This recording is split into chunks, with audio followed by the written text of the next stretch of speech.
Բարի երեկո սիրելի հեռուստադիտողներ, 5-րդ ալիքի եթերում հարցազրույցն է, այսօր իմ հյուրն է Հայաստան դաշինքի պատգամավորի թեկնածու Բորիս Մուրազին։ Պարոն Մուրազի, շնորհակալ եմ հյուրընկալվելու համար։ Պարոն Մուրազի,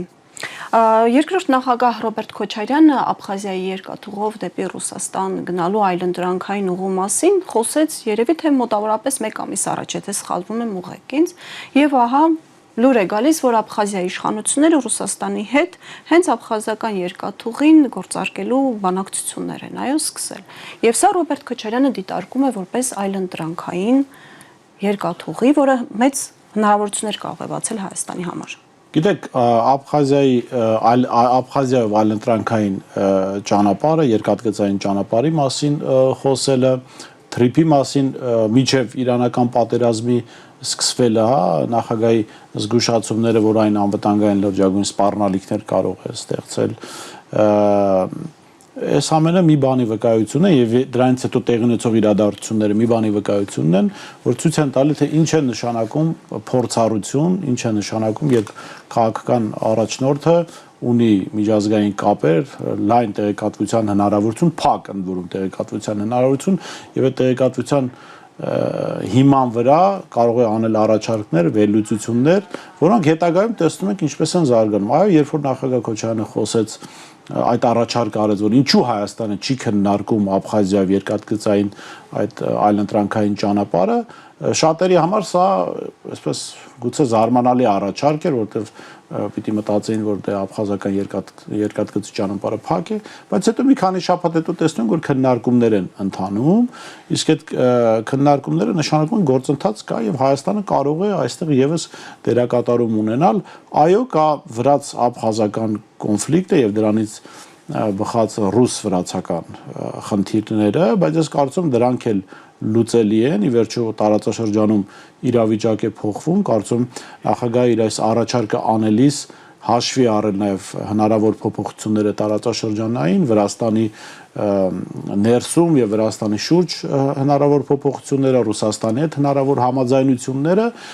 եւ դա լրջագույն հնարավորություն կստեղծի Հայաստանի համար։ Այնպես որ կարծում երբ նախագահը անում է այս առաջարկը, ունի հստակ հիմնավորված պատճառ նման առաջարկ անելու եւ Հայաստանը իրականում պիտի քննարկի։ Սա նաեւ ցույց է տալիս այն, որ Հայաստանը անելանելի վիճակում չէ։ Ինչպես մեզ փորձում են համոզել, այո, ինչպես մեզ փորձում են համոզել, որ եթե օրինակ այս լարսը չլինի, մենք Ադրբեջանը կլինի մեզ փոխարինող, ոչ մեզ համար փոխարինող ճանապարհ, կան ճանապարհներ, կան հնարավորություններ եւ այդ հնարավորությունների մասին է խոսում նախագահ Քոչարյանը։ Այո, ցանկացած ճանապարհ, որը անցնում է այլ պետությամբ, ցանկացած ենթակառուցված, որը անցնում է այլ պետության տարածքով, դու այդ պետությունից որոշակի կախվածություն ես ունենում։ Այդ պետությունն էլ քեզանից է իհարկե կախվածության մեջ ընկնում, եթե ասենք քո բեռների տեղափոխումը իր համար լուրջ եկամուտներ են ապահովում, բայց եթե ճանապարհը քեզ համար կարևորություն ունի, դու ավելի շատ կախվածության մեջ ես ընկնում։ Եվ այստեղ է որ պիտի քննարկել, օրինակ Հայաստանի համար ավելի լավ է բարեկամ Քրիստոնյա Վրաստանից ունենալ կախվածություն, Աբխազիայից ունենալ կախվածություն, թե Ադրբեջանից։ Սա այնպես որ սա էլ քննարկելու թեմա եւ կարծում եմ երբ փոխվի իշխանությունը այս հարցերը քննարկվելու են, այս հարցերը իրենց լուծումները գտնելու են։ Հայաստանը ունի այլընտրանք, Հայաստանը ունի հնարավորություններ այս վիճակից դուրս գալու եւ պարտադիր չէ, որ ինչպես այս իշխանություններն են մեզ համոզում, որ պիտի մուրացկանի պես Ադրբեջանի ձեռքին նայենք, մենք այդ դրա կարիքը չունենք։ Այո, Ադրբեջանի հետ էլ պիտի հարաբերությունները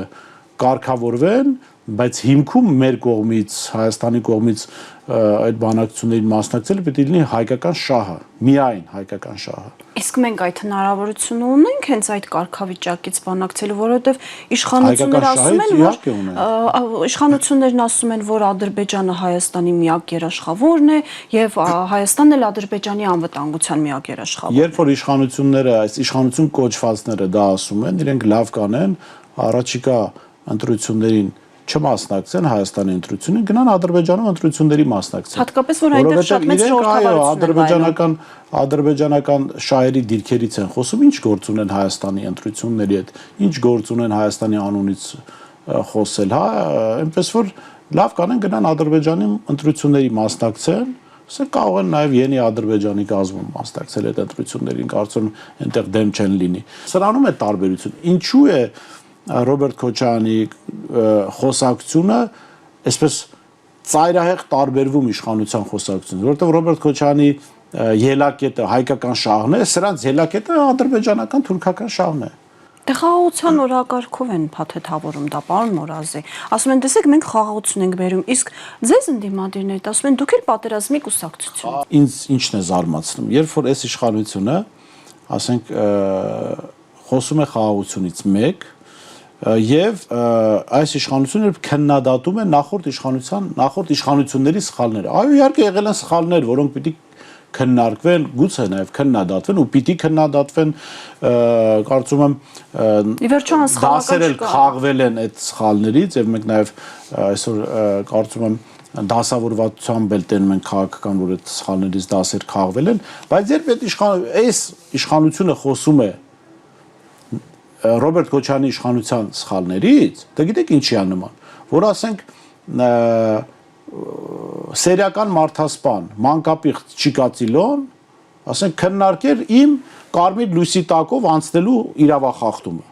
Այո, այդ դեպքում ես իրավախախտում եմ, բայց այդ մանկապիղծ եւ մարդասպան, սերիական մարդասպան, այսինքն ինքը բարոյական իրավունք չունի իմ սխալը քննարկելու, հա, սրա մասին է խոսքը։ Իհարկե եղել են սխալներ, բայց դուք ով եք, դուք տեսեք, դուք ինչ եք բերել այս երկրի գլխին։ Դուք այդ իրավունքը չունեք այդ սխալներից խոսելու, մի հատ էլ պնդելու, որ խաղաղություն եք բերելու, հա, դուք խաղաղություն խլել եք մեր ժողովրդից։ Մենք խաղաղության մեջ էինք։ Եթե բացարձակ այդպես խաղաղության վարդագույն ամպիկների, չգիտեմ, դրա մասին ենք խոսում, աշխարհում ոչ միտեղ վարդագույն ամպիկ չկա իդեպ։ Միացյալ Նահանգներից բռնած մինչև Իրան, չգիտեմ, Չինաստանից մինչև աշխարհի որ երկիրը բռնես, աշխարհում գլոբալ փոփոխությունների ժամանակաշրջան է եւ այս հատկապես գլոբալ փոփոխությունների շրջանում հենց փորձառու գործիչների կարիքը կա, որովհետեւ մենք կարող ենք փորձարարությամբ զբաղվել, երբ կա հանգիստ, չկան սպառնալիքներ, կա հանգիստ իրավիճակ եւ մենք կարող ենք մեզ թույլ տալ ինչ-որ տեղ էլ սխալվել։ Գլոբալ փոփոխությունների ժամանակաշրջանում մենք ունենք փորձառու առաջնորդի կարիք եւ ուժեղ առաջնորդների, այո, ինչպես նաև Թրամփն բանա դարձել քաղաքականացված է, ես չգիտեմ ով է ուժեղ ով չէ, ես կարծում փորձառու, բան իմաց, Հայաստանի շահերից ելնող առաջնորդի կարիք ունենք եւ այո, մարդու, որը ունի կամք խնդիրներ լուծելու հանուն Հայաստանի Հանրապետության։ Հիմա եկեք դնենք բոլոր տեխնացուներին նայենք, հա։ Երբ որ ասում ենք փորձառու մասնակից ուժերից երկուսի փորձի մասին կարող ենք խոսել, Ռոբերտ Քոչարյանի փորձի մասին, դրական եւ Նիկոլ Փաշինյանի աղետաբեր փորձի մասին։ Մնացած ովքեր հայտարարել են, որ ուզում են ընտրություններին մասնակցել, պետական կառավարման փորձ չունեն։ Այսինքն եւ այստեղ երկընտրանք կա Ռոբերտ Քոչարյանի դրական փորձառության եւ Նիկոլ Փաշինյանի աղետաբեր փորձառության միջև ընտրություն։ Մենք այո փորձառու առաջնորդի կարիք ունենք։ Եվ այստեղ է նաև տեսեք, այստեղ է նաև պատճառը, որ ես ինքս որոշել եմ մասնակցել ընտրությունների, այսինքն կարող եմ շարունակել լրագրությամբ զբաղվել, հաղորդումներ վարել ձերպես, հա, եւ քննադատել բոլորին, որովհետեւ պատասխանատվություն չվերցնելով։ Եվ ես հենց Ռոբերտ Քոչարյանի առաջնորդության մեջ եմ տեսել այդ հնարավորությունը։ Կարծում քաղաքացիների զգալի մասն էլ այդ հնարավորությունը տեսնելու։ Լավ աշխատանքի դեպքում կարող է այդ հնարավորությունը տեսնել նաև մեծամասնությունը։ Ընտրությունը փորձի մեջ է։ Կա երկու փորձ։ Աղետաբեր փորձառություն եւ դրական Հայաստանի շահերից ելնող փորձառություն։ Նաև ի վերջո ճգնաժամային կառավարման հսկայական փորձ ունենալու հանգամանքը հաշվի առնելով աշխարհակաղակական իրավիճակը նաև։ Երբ որ ասում են մենք ասում ենք Ռոբերտ Քոչարյանի փորձառությունը, իր կառավարման տարիները, Հայաստանի առաջընթացի անվտանգության տարիներ են եղել, ասում են, բա խնդիրները, օրինակ ասում են, բա ոստիկանությունը, ասենք, այս կամ այն դեպքով բռնություն է գործադրել, եթե ոստիկանությունը ինչ-որ ապօրինի գործողություններ արել, դատապարտել, ցանկացած իշխանության ժամանակ լինում են խնդիրներ։ Եկեք պատմական օրինակ դիտարկենք, հա։ Դուք կարծում եք Շարլ դե Գոլի առաջին իշխանավորման այդ ժամանակահատվածում, ֆրանսիացիները բոլորը գոհ էին, չէ, կային չէ խնդիրներ, բայց Ֆրանսիան հայտնվեց մի իրավիճակում, որից Ֆրանսիային կարող էր հանել միայն Դե Գոլը։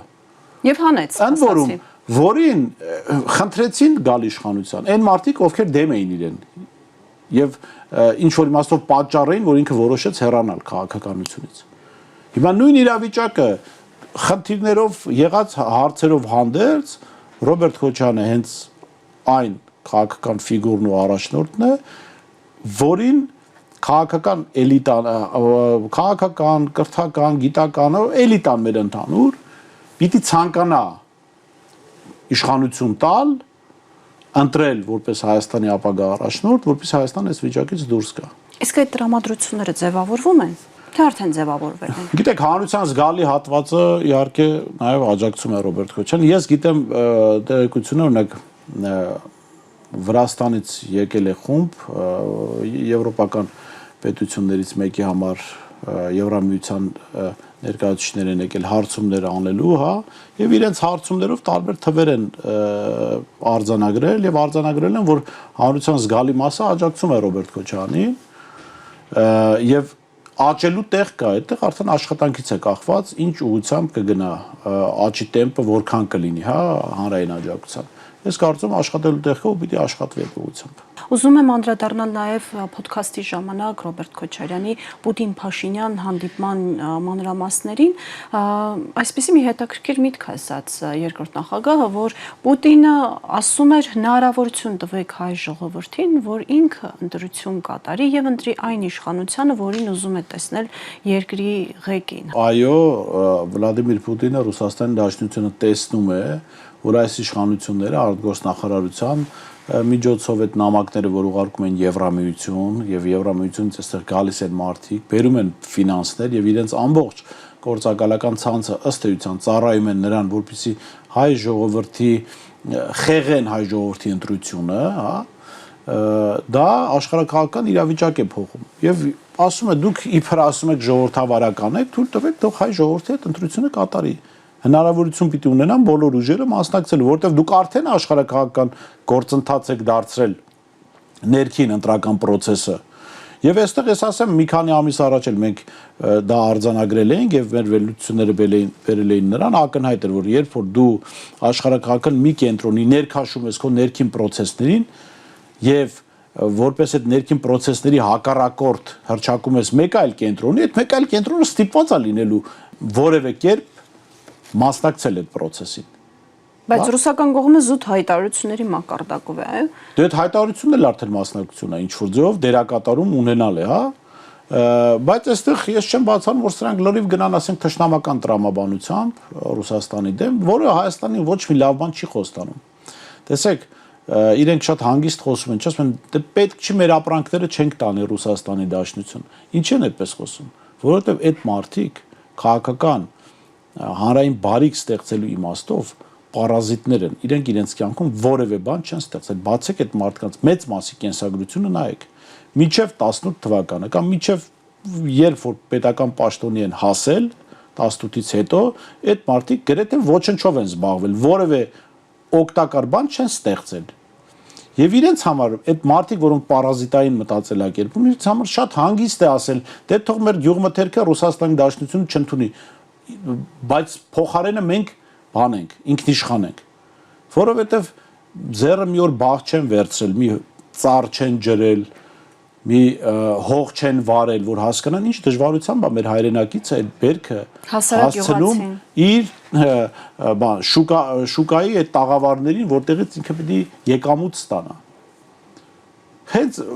այդ պարազիտ մտածելակերպ ունեցող մարդիկ վստահ են, որ ինչ էլ լինի, բերքը կծախվի, կարտանվի, չի արտանվի, իրենք պարգևավճարը ստանալու են, բյուջեի փողերը, գրպանները լցնելու են, գյուղացիներ թող իր խնդիրներով տառապի, կամ արտադրողը միայն գյուղացին չէ, որտեղ ռուսական շուկա շատ ապրանքներ են գնում, արտադրողը թող տառապի, այս մարդիկ բեկե իրենց պետական բյուջեի հաշվին հաստատ իրենց աշխատավարձի հարցը կլուծեն։ Եթե իրենք կյանքում որևէ բան ստեղծած լինեին, հավելյալ արդյունք ստեղծած լինեն, այդպես չեն խոսի։ Արտաքին պարտքը ավելին լայնելու հնարավորություն դեռևս կա, հա։ Այո,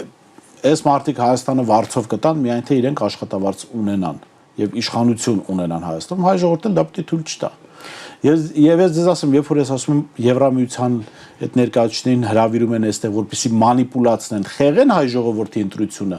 դա ինչի համար եմ ասում, որովհետև ակնհայտ է, չէ, որ Հայաստանի քաղաքացիների ճնշող մեծամասնությունը դեմ է Նիկոլ Փաշինյանին։ Դրա համար եվրոպացիների օգնություն են խնդրել։ Այո, այս մարդիկ ամեն ձև, տեղեկատվական, քարոզչական, չգիտեմ,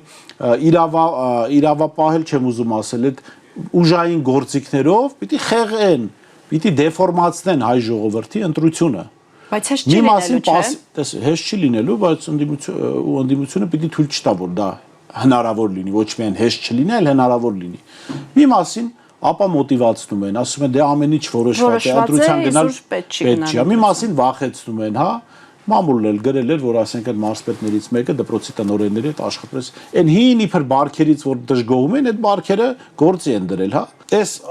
տարբեր միջոցներով փորձելու են խեղել հայ ժողովրդի ընտրությունը, որովհետև հայ ժողովուրդը ընտրել է, չի ուզում ինքը ապրի Նիկոլ Փաշինյանի իշխանության ներքո։ Հիմա ո՞նց դա կդրսևորվի։ Ես կարծում եմ ընտրությունը լավագույն հնարավորությունն է դրսևորելու այդ կամքը, այդ որոշումը, ցույց տալ, որ մենք չենք ուզում։ Ռուսաստան այցելությունը Փաշինյանի ընդհանուր առմամբ ուրիշ ինչ մեսիջներ էր կրում իր մեջ, հատկապես Պուտինից հետո Օվերչուկի ու այլ պաշտոնյաների մակարդակով հնչած հայտարարությունները։ Այսինքն ժողովուրդ, մենք դեմ չենք, որ դուք մեր հաշվին, մեր տնտեսության, մեր պետության հաշվին փող եք աշխատում։ Մենք ուրախ ենք, որ դուք փող եք աշխատում, ձեր սոցիալ-տնտեսական վիճակն եք լավացնում, բայց եթե դուք մեր հաշվին փող եք աշխատում, մի անցեք մեր թշնամիների կողմը։ Հասկանում եք, չեն ասում թշնամի հայտարարեք Եվրամիությանը, թշնամի հայտարարեք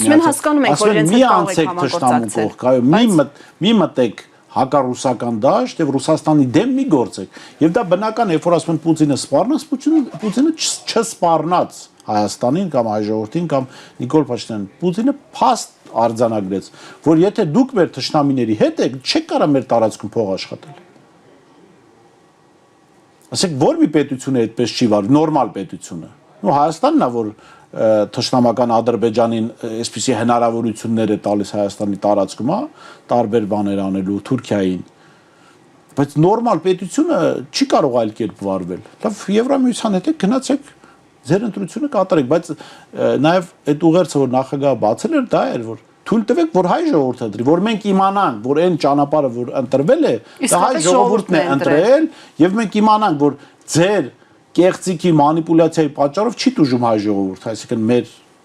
հետագա քայլերի պատճառով, որովհետեւ այո, այստեղ պետք է արձանագրել ռուսական քաղաքակրթության առանձնահատկությունը։ Իրենք չեն ուզում որևէ ժողովրդի վնասեն քաղաքական ինչ-որ պատճառներով։ Տեսեք, Ուկրաինայում էլ բանը միջև հասավ պատերազմի, այսինքն արդեն այլ ելք չէր մնացել, բայց իրենք էլի փորձում էին ուկրաինացի ժողովրդին չվնասել։ Ես վստահեցնում իրենք հիմա էլ այս առևտրային պատերազմի սպասելիքը, որ կա Նիկոլ Փաշինյանի հովանու ներքո, որ պիտի գա հայ ժողովրդի հայաստանցիների գլխին, ռուսները չեն ուզում դա անել, որովհետև եթե ուզեին վաղուց կանեին, վաղուց հասկանալի չէ, որ այս մարդը ստախոս հակառուսական իշխանության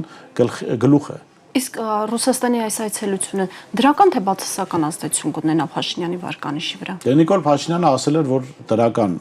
ավարտով հանդիպում է եղել։ Ես այդտեղ համաձայն եմ Փաշինյանի հետ, որ դրական ավարտ է ունեցել իր համար այս հանդիպումը, որովհետև եթե հիշում եք, Պուտինը ասաց, որ վերջում գնալու են հաց ուտելու։ Դա արդեն միանգամից, դա արդեն մի հատ մեծ պլյուս Նիկոլ Փաշինյանի համար, մնացածը հեչ, թե Հայաստանին ինչ է սպառնում, ինչ խնդիրներ կունեն, բայց դե մարդուն տարել, հաց են կերծել, հետո մամուլն էլ գրեց, վերջում մի շիշ օղի են նվիրել իր բանով, ոնց են ասում, ռուսերեն զակուսկի են ասում, կներեք այդ օտարաբանության համար, հայերեն տարբերակը մտքից չեկավ, ասենք Փաշինյանը համար լրիվ լավ անցել, կերծրել են, խմիչքը տվել են, հետնել մի բան էլ դրել են, որ բերի Հայաստան։ Բայց Հայաստանի տեսանկյունից դա ոչ մի դրական արդյունք չի ունեցել։ Նիկոլ Փաշինյանի տեսանկյունից, եթե քաղաքական ընտրությունների պահով եք ասում, ինքը դա կարող է այդ հայտարարությունները օգտագործել Եվրամիությունից ավելի շատ աջակցություն ստանալու, որպեսզի խեղվի հայ ժողովրդի կամքը։ Մայիսին Եվրամիության տարբեր պետությունների ղեկավարներ այցելելու են Հայաստան։ Ընտրություններից ուղիղ կարելի ասել 1 ամիս առաջ։ Սա ինչ ազդեցություն կարող է ունենալ։ Իրեն գալիս են հովանավոր կանգնելու Նիկոլ Փաշինյանի ապօրինություններին։ որովհետև Նիկոլ Փաշինյանը արդեն բազմաթիվ ապօրինություններ գործել է, թվում նաև ընտրությունների մասով, հա, այս վերջին ընտրական օրենսգրքի փոփոխություններ ձեզ ամենավառ ապացույց։ Գալիս են այդ ապօրինություններին հովանավոր կանգնելու։ Այստեղ բանի քաղաքացիական պայմանագրի քաղաքական գովազդը կարող ասել այս ընտրությունների խեղման հովանավորը Եվրամիությունն է, այդպիսի բան լոզունգներ կարող են օգտագործել, որովհետև այո, Եվրամիությունը փորձում է հովանավորել այն գործընթացը, որը ուղղված է հայ ժողովրդի դեմ։ Ու սա ես ասում եմ ամենևին չակնկալելով, որ մենք երբ որ իշխանություն փոխվի Եվրամիությանը պիտի հրճակենք թշնամի։ Չէ, այս մարդիկ են Եվրամիությանը ներքաշել նաև այս խաղի մեջ։ Ու ամեն ինչ հակադրում իրար։ Այս մարդիկ են ասել դուք մեզ օգնեք, մենք իշխանությունը պահպանենք, մենք ձեր ցանկացած առաջարկ, որը նաև հայ ժողովրդի շահերին դեմ կլինի, պատրաստ ենք ընդունել։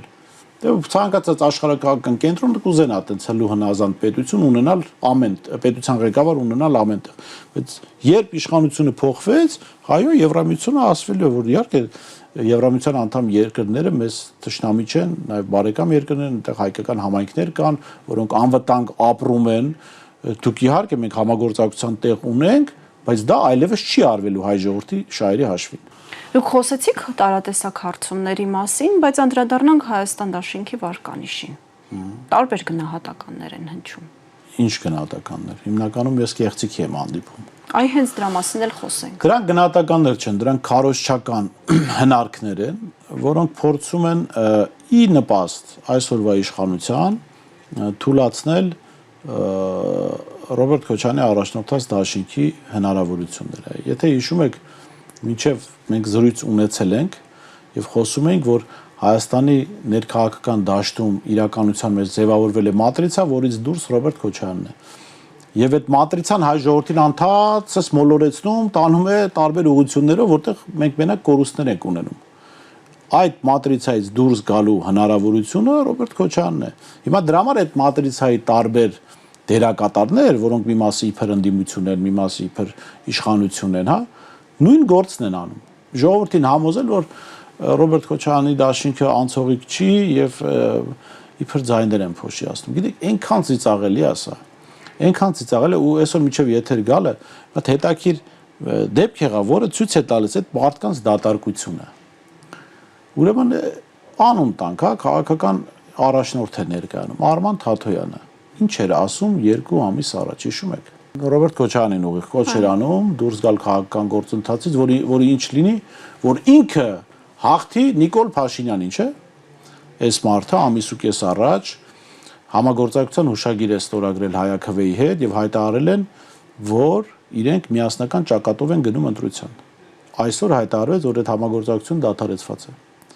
Ասեք մարդը, որը չգիտեր ամիս ու կես առաջ չգիտեր իր հետ ամիս ու կես հետո ինչա լինելու, որտեղ սցենարիստները երևի չէին ասել։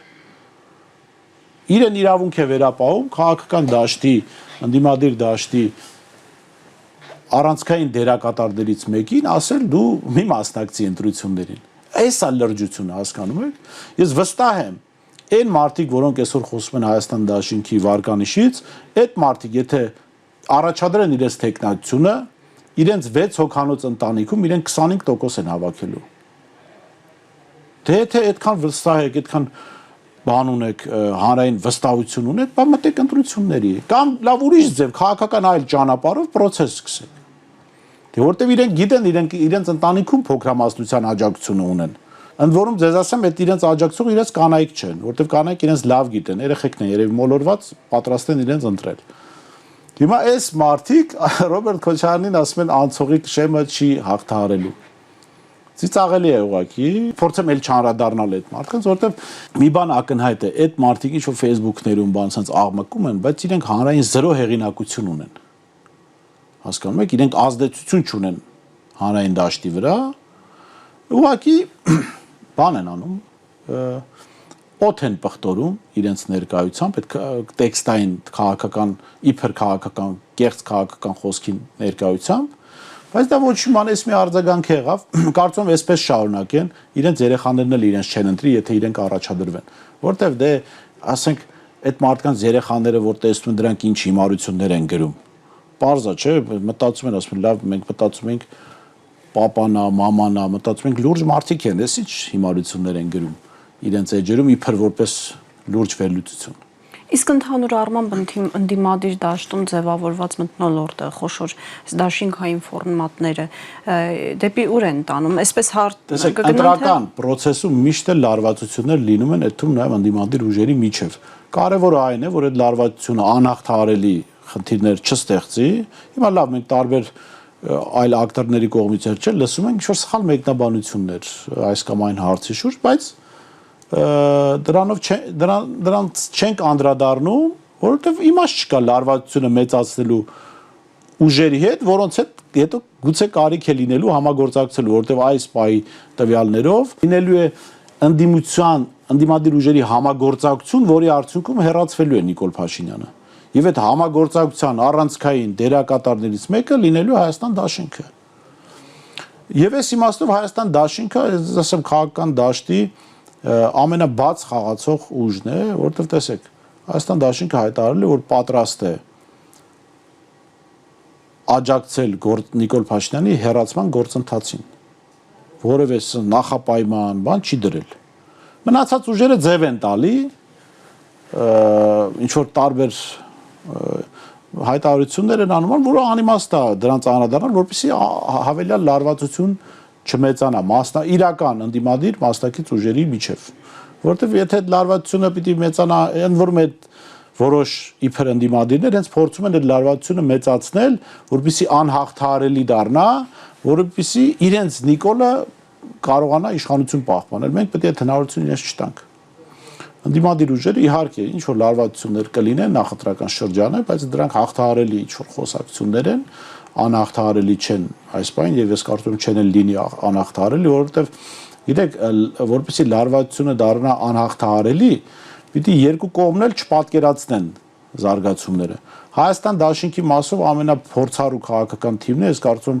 փորձառու քաղաքական թիմը թույլ չի տա դա ինչ որ անհաղթահարելի իրավիճակ դառնա։ Շատ կարևոր է մոտեցում լինի, թե ինչպիսի գուցե համատեղ որպես ընդդիմություն արձագանք է լինելու Փաշինյանական իշխանության ապօրինություններին։ Սա կարծում եմ էլի պիտի քննարկվի։ Այ ինչ ապօրինություններ եք ակնկալում Փաշինյանից, հասկանալի է, որ Նիկոլ Փաշինյանից ամեն ինչ հեշտ չի հանձնվելու։ Նիկոլ Փաշինյանից ամեն ինչ ակնկալելի է։ Դուք փորձեք, կան կենթանիների վրա արված փորձեր, երբ որ նրանց անկյուն ես մղում,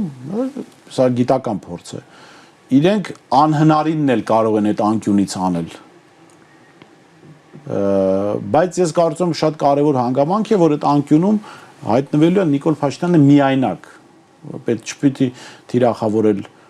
քաղաքացիական պայմանագրի ընտրողներին, հա, ինչը որոշ շրջանակներ փորձում են, որովհետև բոլորը մեր հայրենակիցներն են, մենք ապրելու ենք այս երկրում միասին։ Կյանքը Նիկոլ Փաշինյանից հետո շարունակվելու է, այո։ Եվ ես վստահեցնում եմ կարգախոսը, որ կա նախագահ Քոչարյանի առաջնորդած դաշինքի միասին կարող ենք դա հանրության բոլոր շերտերին է վերաբերում։ Այսինքն համերաշխությունության իհարկե, որովհետև մենք իրար ատելու հնարավորություն չունենք։ Այդ միասինից դուրս են մարդիկ, ում մասին նախագահ խոսեց համաժողովի ժամանակ, որ Արցախի հետ այսպես վարվողները, հազարավոր մեր հայրենակիցներից զոհվելու պատճառ դարձողները չեն կարող անպատիժ մնալ։ Այդ իրանք այդ միասինից դուրս են։ Մնացածը կընտրեն, չեն ընտրի, ում կընտրեն, այդ միասինի մեջ է, որովհետև մենք մի պետություն ունենք եւ այդ պետությունը պիտի միասին շենացնենք։ Հունիսի 8-ից հետո էլ ես դες վստահեցնում եւ Ռոբերտ Քոչարյանի մոտեցումը միշտ է դա եղել իր իշխանության տարիներն էլ։ Իրեն ընտրել են, չեն ընտրել, իրան ինքը եղել է նաեւ իրեն չընտրողների նախագահը, ինչ շատ կարևոր մոտեցում է, որը մենք այս վերջին տարիներին չենք տեսնում, Նիկոլ Փաշինյանն էլ հատկապես խորացրել էր, երբ ատելություն է գեներացնում իրեն չընտրողների նկատմամբ։ Սպիտակի ու սևերի հանրության բաժանում։ Իշխանություն իրական պետական գործիչը պիտի քաղաքացիներին մոտենա որպես իր ղեկավարած երկրի քաղաքացիների, անկախ դրանից նրանք ում են ընտրել եւ ում են ընտրելու։ Ես միասին կարող ենք տրամաբանությունը հենց սա է, հունիսի 8-ից հետո էլ դա լինելու է, որ այդ միասինը ներառելու է բոլոր շերտերին մեր հանրապետության քաղաքացիներ, անկախ իրենց համոզմունքներից, մոտեցումներից, իհարկե արդեն ասացի միասինից ովքեր են դուրս մնում։ եւ բնական է, որ իրանք դուրս են, որտեւ իրանք այդ միասինի թշնամին են։ Իրենք հայ ժողովրդի միասնականության, Հայաստանի քաղաքացիների միասնականության թշնամիներն են։ Իրենք չեն էլ կարող այդ միասինի մեջ լինել, որտեղ ворթի պես փչացնելու են այդ միասինը։ Օրենքի ուժով, օրինական մեթոդներով այդ մարդիկ իրենց գործած հանցագործությունների համար պատասխան են տալու եւ մենք էլ որպես քաղաքացիներ պիտի հետևենք, որ իրենք իրականում օրենքով դատվեն, ոչ թե վենդետա լինի, ինչ որ հաշվեհարդարներ լինեն օրենքից դուրս, ոչ, ովքեր աղետների պատճառ հանդիսացած որոշումներ են կայացրել, իրանք օրինական մեթոդներով, օրինական ճանապարհով կանգնելու են դատարանի առաջ պատասխան են տալու։ Ինչպես հատուկ է այն պետությունները, որոնք ուզում են գնալ համերաշխության ճանապարհով առանց թշնամանքի, որովհետև այո, այդ պատժվողն էլ պիտի արդար համարի իր նկատմամբ պատիժը, ես դες վստահեցնում եմ արդար է համարելու իր նկատմամբ պատիժը։ Այդ թվում նաև Նիկոլ Փաշինյանը, որտեվ ինքը գիտակցելու է, հիմա էլ գիտակցում է ինչ է արել եւ հասկանալու է, որ այն ինչ որ լինելու է իր հետ օրենքի թելադրմամբ, դա արդար է։ Հետևաբար պետք է սպասել ցանկացած անսպասելի կամ անդրամաբանական հարարարության Փաշինյանի կողմից։ Փաշինյանը գիտեք ինչ էր անելու։ Մինչև հունիսի 8-ը Նիկոլ Փաշինյանը էլ է պերաշկի այդ ուտել է սկսած, մինչև տարբեր խոսքով մենք տարբեր դերերում իրեն կտեսնենք, մինչև հունիսի 8-ը, բայց հունիսի 8-ից հետո մի դեր կա իր համար, մենք այդ դերում իրեն կտեսնենք։ Եվ այդ դերը շատ հետաքրքիր դեր է լինելու։ Օրենքի տարին համապատասխան։ Մանրամասները հունիսի 8-ից հետո։ Մանրամասները հաջորդ դասին, ինչպես կասեր հայտնի մտածողը։ Պարոն Մուրազի, շնորհակալ եմ հետաքրքիր զրույցի համար։ Ձեզ եմ շնորհակալ հրավերի համար։ Հիշեցնեմ այսօրվա իմ հյուրն էր Հայաստան դաշինքի падգամավորի տեխնացու Բորիս Մուրազին։ Հաջողություն։